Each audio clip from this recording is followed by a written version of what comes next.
Hi guys. Yun ang naging pagkakamali ko.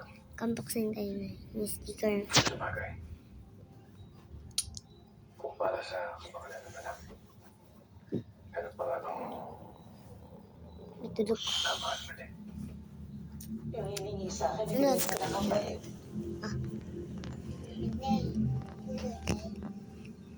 Para din naman sa kapakanan ng anak mo.